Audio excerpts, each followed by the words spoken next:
बहुत स्वागत है आपका इस वीडियो में। और इस वीडियो में जो है वो मैं आप सभी से एनएच की उत्तर प्रदेश की जो फॉर्म आई है उसमें कैसा आप सभी को जो है वो ईडब्ल्यूएस सर्टिफिकेट लगने वाला है उस बारे में पूरी जानकारी देने वाला हूं। तो वीडियो को अंत तक देखें ताकि आपको जो है वो समझ में आ पाए पूरी बात। और अब देखिए यहाँ पे रिजर्वेशन की बात है तो यूआर में और यूआर ईडब्ल्यूएस, तो आपको जो है वो यूआर ईडब्ल्यूएस अगर आप फॉर्म फिलअप करेंगे तभी आपको रिजर्वेशन का लाभ मिलेगा। और आप सभी को पता है कि रिजर्वेशन होती है कितनी, 10%। ओके, तो यहाँ 2980 जो है वो टोटल सीट है, तो यहाँ पे होना चाहिए 290 कम से कम, लेकिन 298 होना चाहिए, लेकिन 280 ही दिया गया है। फिर भी 280 भी जो है वो कम नहीं है। तो अगर आप रिजर्वेशन का लाभ लेना चाहते हैं तो ईडब्ल्यूएस सर्टिफिकेट आपके पास होना चाहिए। कुछ बातें मैं पहले ही स्पष्ट कर देना चाहता हूँ कि ये रिजर्वेशन उन्हीं को मिलेगा जो कि उत्तर प्रदेश के निवासी हैं। ओके, अगर आप जो है उत्तर प्रदेश के निवासी नहीं हैं तो आपको नहीं मिलेगा। आपके पास जो है वो डोमिसाइल सर्टिफिकेट होना चाहिए। अगर आपके पास डोमिसाइल सर्टिफिकेट नहीं है तो आपको जो है वो ईडब्ल्यूएस का रिजर्वेशन का लाभ नहीं मिलेगा। डोमिसाइल सर्टिफिकेट किसको कहते हैं, तो आवासीय प्रमाण पत्र जिसमें आपका एड्रेस लिखा रहता है उसी को कहते हैं डोमिसाइल सर्टिफिकेट। तो वो आपको बनवाना होगा और तभी जो है वो आपको ईडब्ल्यूएस सर्टिफिकेट, ईडब्ल्यूएस कैटेगरी का भी लाभ मिलेगा। तो इस बात का आप ध्यान रख ले। ओके, अब ईडब्ल्यूएस का सर्टिफिकेट कब तक का बना होना चाहिए, कैसा फॉर्मेट होगा, ये सभी डिटेल्स मैं आप सभी को बताऊँगा, तो वीडियो को अंत तक देखें। ओके, अब देखिए, अब आते हैं बात कि आपका पास जो है वो ईडब्ल्यूएस में और जनरल में जो है वो आपको मार्क्स पे तो कोई भी रिलैक्सेशन नहीं मिल रहा है, लेकिन वो जो है कट ऑफ जब आएगी तो आपको पता चल जाएगा कि इसमें बेनिफिट होती है। अब ये जो है वही बात मैंने कही आपको कि आपका सर्टिफिकेट होना चाहिए अगर आप लेना चाहते हो रिजर्वेशन तो। और आउटसाइड यूपी वाले को रिजर्वेशन नहीं मिलेगा, चाहे वो किसी भी कास्ट के हो, चाहे वो ओबीसी हो, ईडब्ल्यूएस हो या फिर एससी एसटी हो, लेकिन उनको कोई भी रिजर्वेशन नहीं मिलेगा। वो जनरल से फॉर्म फिलअप करेंगे। ओके, तो वो यूपी वाले को ही बस रिजर्वेशन का बेनिफिट मिलेगा। अब यहाँ पे देखिए कि सर्टिफिकेट आपका कब तक बन जाना चाहिए। तो यहाँ लिखा हुआ है कि लास्ट डेट। ओके, ये जो आप सभी ध्यान से देखिए, ये जो 18 नंबर पॉइंट है ना, तो इसमें लिखा हुआ है कि आपका जो भी सर्टिफिकेट है वो लास्ट डेट से पहले बना होना चाहिए। Last date of form filling जो भी होती है ना, तो उससे आपका पहले सर्टिफिकेट बना होना चाहिए। ओके, उससे पहले अगर आपका सर्टिफिकेट नहीं बना होगा तो बाद में आपको प्रॉब्लम हो सकती है डॉक्यूमेंट वेरिफिकेशन के समय। तो आप सभी अभी ही कोशिश करें कि सर्टिफिकेट जो है बनवा के रख लें। और आपका जो है वो प्रिस्क्राइब फॉर्मेट में होना चाहिए। फॉर्मेट देखिए यहाँ लिखा गया हुआ है, तो फॉर्मेट भी मैं आप सभी को दिखा दूंगा और कैसा फॉर्मेट है, ताकि आप जो है सर्टिफिकेट बनवा सको। ओके, तो देखिए अब मैं आप सभी को फॉर्मेट भी दिखा देता हूँ, क्योंकि फॉर्मेट जो है बहुत इंपॉर्टेंट है। और फॉर्मेट को डाउनलोड करने का जो लिंक है वो आपको वीडियो के डिस्क्रिप्शन बॉक्स में मिल जाएगा। तो देखिए ये जो है वो एक स्व घोषणा पत्र है, इसकी उतनी आवश्यकता नहीं है, लेकिन ये वाला जो है ये 6 नंबर पेज वाला। ओके, तो ये बहुत इंपॉर्टेंट है। पारुस प्रपत्र 1 जो लिखा हुआ है, ओके, पारुस 6 पे ध्यान ना दें, लेकिन ये वाला जो है वो बहुत इंपॉर्टेंट है। ऐसा ही जो है वो फॉर्मेट आपको रिक्वायर्ड होगा। हिंदी में भी है तो हिंदी में भी चलेगा, इंग्लिश में भी है तो इंग्लिश में भी चलेगा। बहुत सारे जो है वो कैंडिडेट कमेंट करते रहते हैं कि सर मेरा इंग्लिश में है, मेरा हिंदी में है, कोई प्रॉब्लम तो नहीं होगी। कोई भी प्रॉब्लम नहीं है, इंग्लिश में होगा तब भी चलेगा, हिंदी में होगा तब भी चलेगा। ओके, अब यहाँ पे देख लीजिए आपका बेसिक सर्टिफिकेट में क्या क्या लिखाएगा। जैसे ये कार्यालय का नाम, जैसे अगर आप जो है वो सब सर्कल ऑफिसर से बनवाते हो या फिर तहसीलदार से बनवाते हो तो वो ऑफिस का नाम लिखाएगा। ओके, यहाँ पे सर्टिफिकेट नंबर लिखाएगा। ओके, यहाँ पे डेट जिस दिन आपका सर्टिफिकेट बना हुआ है, और वित्तीय ईयर यहाँ पे ध्यान दें, आपका वित्तीय ईयर 2021 से 2022 होना चाहिए। ओके, ये जो वित्तीय वर्ष के लिए मान्य में 2021 से 2022 हो, इसको इंग्लिश में जो है वो क्या कहते हैं, वैलिड ईयर।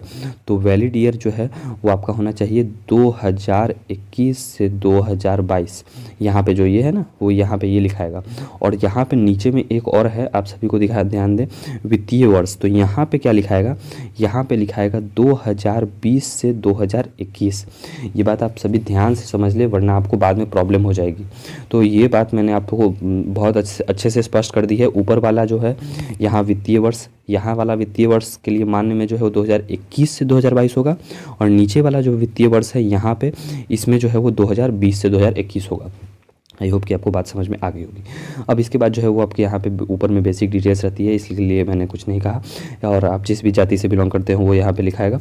ओके, और वो सॉरी, जाति ऊपर में नहीं लिखा था, जाति यहाँ पे लिखा था। और फिर आपकी जो है वो एक सेल्फ अटेस्टेड फ़ोटो लगती है, स्वाभिप्रमाणित फ़ोटो। सेल्फ अटेस्टेड का क्या मतलब है कि जैसे आपका फ़ोटो है ना, तो उसमें आपको सेल्फ अटेस्टेड ऐसे लिख देना होगा। ओके, और अपने यहाँ साइन कर देता होगा, उसी को कहते हैं सेल्फ अटेस्टेड। फिर यहाँ पर जो है वो पदाधिकारी का नाम होगा और ऑफिस का कार्यालय का मुहर होगा। तो ऐसा जो है वो आपका सर्टिफिकेट होगा। और ये जो है वो मैं आपको डाउनलोड करने का लिंक भी जो है वो आपको डिस्क्रिप्शन बॉक्स में दे दूँगा। अगर आपको नहीं मिलती है तो आप ये भी जो है वो फॉर्मेट निकलवा के इस पर भी बनवा सकते हो। और एक बात का ध्यान दें कि आपका सर्टिफिकेट कब तक के बाद का बना होना चाहिए। तो आपका सर्टिफिकेट जो है वो 1 अप्रैल 2021 के बाद का होना चाहिए। अगर आपके पास सर्टिफिकेट इससे पहले का है तो आप कोशिश करें कि एक नया सर्टिफिकेट बनवा लेने का, ताकि जो है वो आपको कोई भी प्रॉब्लम नहीं हो। सो आई होप कि पूरी जानकारी मैंने आपको दे दी है। फिर भी अगर कोई डाउट हो तो आप कमेंट बॉक्स में कमेंट कर सकते हैं। और एक बात का ध्यान रखें कि जितना जल्दी हो सके सर्टिफिकेट बनवा लें, लास्ट डेट से पहले ही। Okay, so thanks for watching the video and have a good day. Text book app को डाउनलोड करने का लिंक आपको डिस्क्रिप्शन बॉक्स में मिल जाएगा।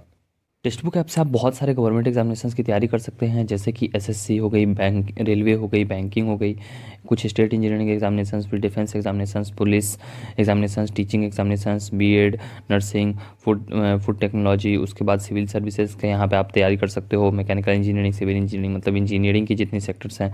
तो फिर आईटीआई से जो रिलेटेड एग्जामिनेशंस होती हैं, और करंट अफेयर्स और एमबीए, तो इतनी सारी तमाम एग्जामिनेशंस की आप तैयारी कर सकते हैं, लगभग 400+ एग्जामिनेशंस की। लेकिन किस किस एग्जामिनेशंस के लिए अच्छा है वो मैं आपको पहले बता देता हूँ कि टेस्ट सीरीज की अगर मैं यहाँ पे बात कर रहा हूँ तो टेस्ट सीरीज जो है वो आपको यहाँ पे आप एसएससी के लिए लगा सकते हो कि एसएससी के लिए अच्छा है, रेलवे के लिए अच्छा है, बैंकिंग के लिए ठीक है, उतना स्टेट एग्जामिनेशंस के लिए उतना ठीक नहीं है, डिफेंस के लिए बहुत अच्छा है, पुलिस के लिए भी जो है वो ठीक है, टीचिंग एग्जामिनेशंस के लिए सीटीईटी के लिए सही है, और स्टेट वालों के लिए उतना अच्छा नहीं है, बीएड के लिए तो उतना अच्छा नहीं है, नर्सिंग रिक्रूटमेंट के लिए मीन्स थोड़ा मोड़ा सही कह सकते हैं लेकिन उतना भी अच्छा नहीं, एफएसआई के लिए भी थोड़ा थोड़ा ठीक है, पूरा मतलब अच्छे तरह से डेडिकेटली नहीं है। हाँ, और उसके सिविल सर्विसेज के लिए मीन्स आप प्री के लेवल का कर सकते हो, लेकिन मेंस के लेवल का और उसका लेवल का आपको यहाँ पे उतना कंटेंट नहीं मिल पाएगा। और मैकेनिकल इंजीनियरिंग के लिए सही है, सिविल मीन्स जो भी आपको इंजीनियरिंग वाला है वो सभी सही मिल जाएगा। आईटीआई के कुछ एग्जामिनेशंस के लिए सही है लेकिन सभी एग्जामिनेशंस के लिए नहीं है। कैंपस प्लेसमेंट के लिए उतना अच्छा आपको यहाँ पे रिकमेंडेशन नहीं रहेगा। करंट अफेयर्स तो हाँ ठीक है, उसके बाद एमबीए एंट्रेंस एग्जामिनेशन ये भी नहीं। तो अब मैंने जो है आपको ये ओवरऑल बता दिया कि कौन कौन एग्जामिनेशंस की आप यहाँ पर तैयारी कर सकते हैं। और जो है वो यहाँ पर आपको अगर टेस्ट सीरीज आपको परचेज़ करना है तो टेस्ट सीरीज के लिए जो है वो आपको इसका पास परचेज़ करना पड़ेगा, जो कि उसके बारे में मैं आपको जानकारी दे देता हूँ। तो देखिए यहाँ पे जो है वो इनकी पास की ऑफ़र चलते रहती है। तो कभी जो है यहाँ पे आपको ईयरली पास दिखाई देगा, यहाँ पे अभी आपको ईयरली पास दिखाई दे रहा है 365 डेज़ के लिए 399 में।